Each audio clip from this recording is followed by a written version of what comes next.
오늘 새벽 한 종합병원에서 불이 났지만 환자 180여 명 가운데 한 명도 다치지 않았습니다. 직원들의 신속한 대응이 빛났습니다. 전화로 저축은행을 사칭해 개인정보를 빼낸 불법 대출 중개업체가 적발돼 전화를 통한 대출 상담에 주의가 필요합니다. 안철수 의원이 탈당하며 경남 야권에 어떤 영향을 미칠지 관심이 모입니다. 다음 달이면 윤곽이 드러날 것으로 예상됩니다. 지난 가을 잦은 비로 스패를 입은 지리산 곶감이 본격 출하를 시작했습니다. 생산량이 40%가량 줄면서 가격이 오를 전망입니다.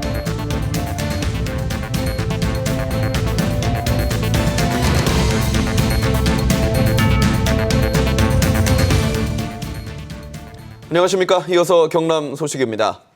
오늘 새벽 거제 한 종합병원에서 불이 나 환자 180여 명이 긴급 대피하는 소동이 있었습니다. 자칫 큰 인명피해를 불러올 뻔했지만 신속한 대처 덕에 화를 피했습니다. 김소영 기자의 보도입니다.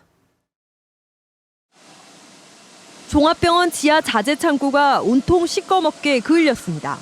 설비 기술자들이 불에 타 손상된 배관을 점검합니다. 오늘 새벽 1시 20분쯤 거제의 한 종합병원에서 불이 났습니다. 노란 손을 못 듣고 나같이 지워서 나한테 연기만 갑자기 있고 엘리베이터 작동이 잘못되고 있기 때문에 그 타고 하는 데갔지. 불이 시작된 곳은 지하 1층 자재 창고. 이곳 지하 1층에서 불이 나자 연기는 삽시간에 환자들이 있는 지상 병동까지 확산됐습니다. 화재 사실을 안 당직 직원들이 소방서 신고 직후 소화기로 자체 진화에 들어갔습니다. 각 병동별로 지정된 대피 담당자들은 환자 183명을 옥상과 별관 통로, 비상구 등으로 대피시켰습니다. 평소 한 달에 2번 실전에 대비한 소방훈련을 해왔기에 효과적인 초동 진화와 함께 대피로를 쉽게 파악할 수 있었습니다. 전기 쪽이나 기름 쪽일 때는 분말 소화기보다는 CO2 소화기가 효과가 좋다는 것을 항상 머리에 심어두고 있기 때문에 새벽 시각 거동이 불편한 중환자를 포함해 200여 명이 넘게 있었지만 인명피해는 없었습니다. 합동 감식을 벌인 경찰은 자재 창고 내 전등에서 불길이 시작된 것으로 추정하고 국가수에 감식을 의뢰했습니다. KBS 뉴스 김소영입니다. 불법으로 개인정보를 알아내고 대출을 소개해준 불법 중개업체가 적발됐습니다. 돈이 급한 서민들이 주요 표적이었는데요. 이용자들은 오히려 더 높은 이자를 부담했을 것으로 보입니다. 김준원 기자가 취재했습니다. 경찰이 한 전화상담 사무실을 압수수색합니다. 책상 위에는 전화기와 이름 연락처가 적힌 수첩이 있습니다. 이들은 무작위로 전화를 건 뒤 대출 상담을 해준다며 개인정보를 빼내고 있었습니다. 네, 안녕하세요. 저축은행인데요. 대환이나 필요자금이 가능해 전화드렸거든요. 직장인이세요? 자영업자세요? 네, 몇 년생이시죠? 지난해 6월부터 지난 5월까지 저축은행을 사칭해 하루 평균 전화 5,000통을 걸었습니다. 이번에 적발된 업체는 개인정보를 해커 등을 통해 구입하지 않고 자동전화 발신 프로그램을 돌려 10,000명이 넘는 사람들의 개인정보를 직접 수집했습니다. 빼낸 정보는 같은 업체가 운영하는 무등록 대출 중개 사무실로 넘겨졌습니다. 거기서 피해자들에게 전화를 걸어 제2금융권이나 대부업체에서 연 15%가 넘는 이자율로 대출을 받도록 연결해줬습니다. 이렇게 중개해준 금액만 137억 원, 업체가 부당이득으로 올린 수수료만 4억 원에 이릅니다. 10% 정도로 대출을 받을 수 있었던 그런 사안을 여기에 혹하게 되면은 필요 없는 그 이자 5%를 더 부담할 개연성은 있습니다. 경찰은 불법으로 개인정보를 빼내고 무등록 대출 중개를 한 혐의로 업체 대표 43살 최모 씨를 구속하고 직원 14명은 불구속 입건했습니다. KBS 뉴스 김준원입니다. 새정치민주연합 안철수 전 공동대표가 탈당계를 내면서 경남 지역 야권에도 변화가 예상됩니다. 안 의원이 신당을 창당할 경우 친안철수계 현역 지방의원들의 거취가 주목됩니다. 송현준 기자가 보도합니다. 문재인 새정치민주연합 대표와 갈등을 겪던 안철수 의원이 결국 탈당을 선언했습니다. 정권 교체를 이룰 수 있는 정치 세력을 만들겠습니다. 그러기 위해 할 수 있는 모든 일을 다 할 것입니다.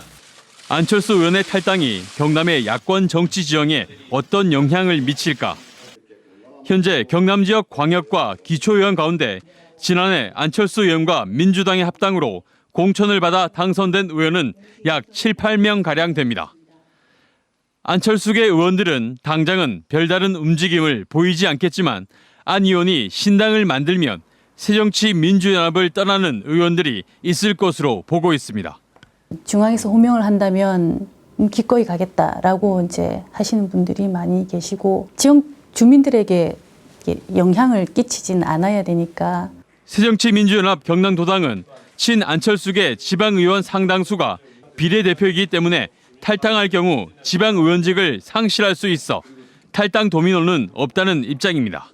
경남 지역은 다행히 지난 16개 지역위원장이 오래전부터 흔들림 없이 자리를 지켰고 그 대우가 흔들리지 않는 한 지금 안 의원님의 탈당 사태에 지금 우리 도당이 어떤 영향을 받고 이런 거는 거의 없다고 봅니다.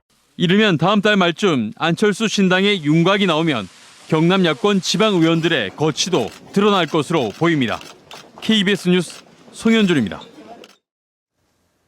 전기연구원이 전기차의 핵심 부품인 탄화규소를 이용한 전력반도체 개발에 성공했습니다. 전기차의 출력 손실을 5분의 1로 줄일 수 있게 됐습니다. 오종우 기자가 보도합니다. 전력반도체는 전기차의 핵심 부품 가운데 하나입니다. 전기차 전력 변환 장치에서 전압과 전류를 조절하는 반도체로 인체의 근육처럼 전기차를 움직이도록 합니다.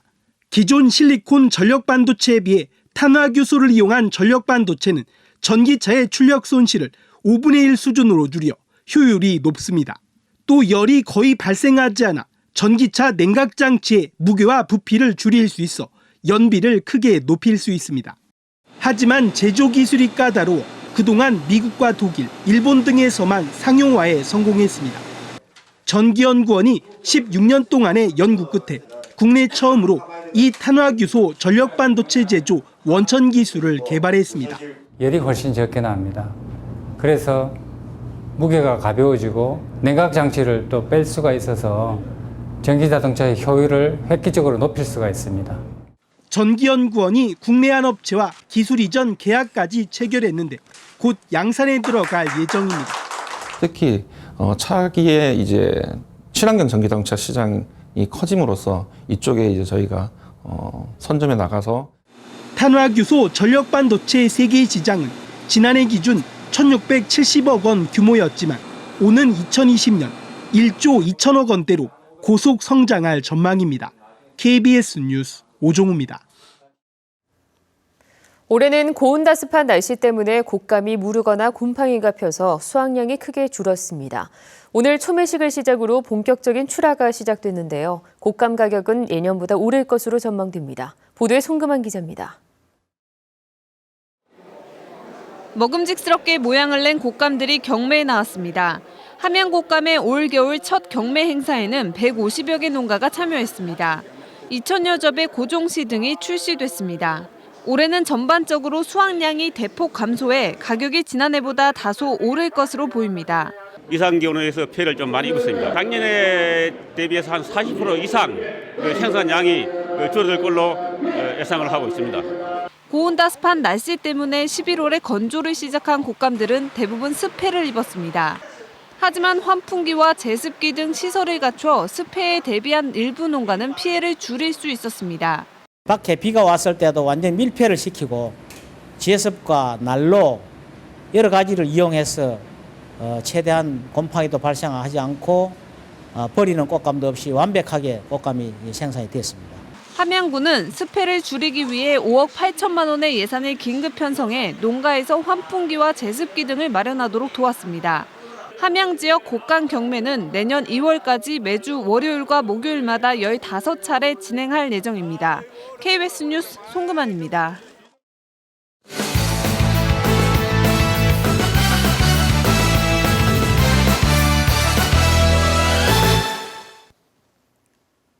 주요 단신입니다.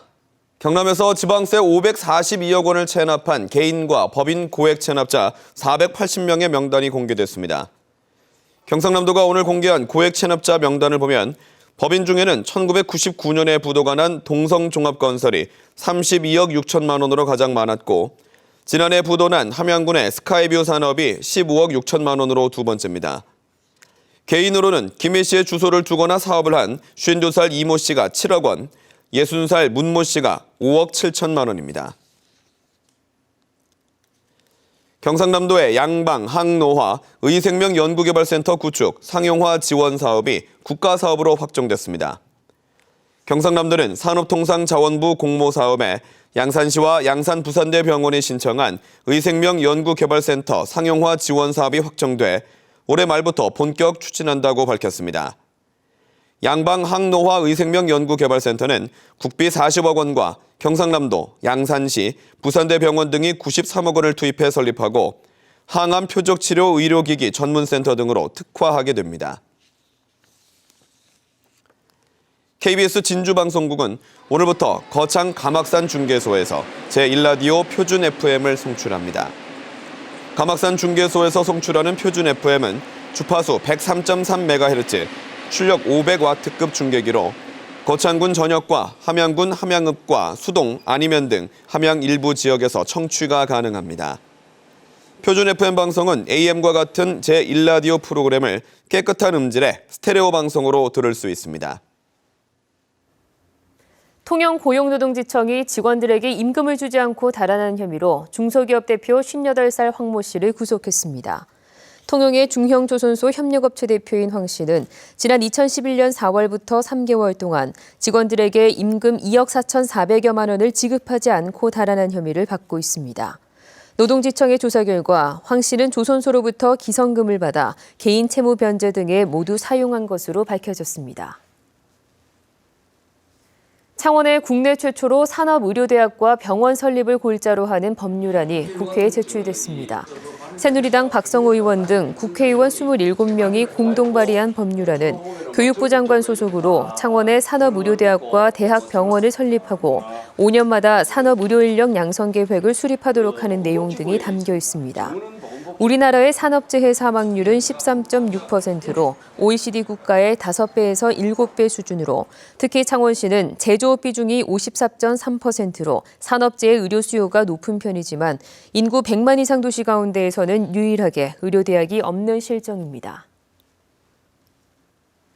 사천에 본사를 둔 아론비행 선박산업이 제조한 수면 비행 선박 위그선이 대한민국 기술대상 시상식에서 산업통상자원부 장관상을 받았습니다.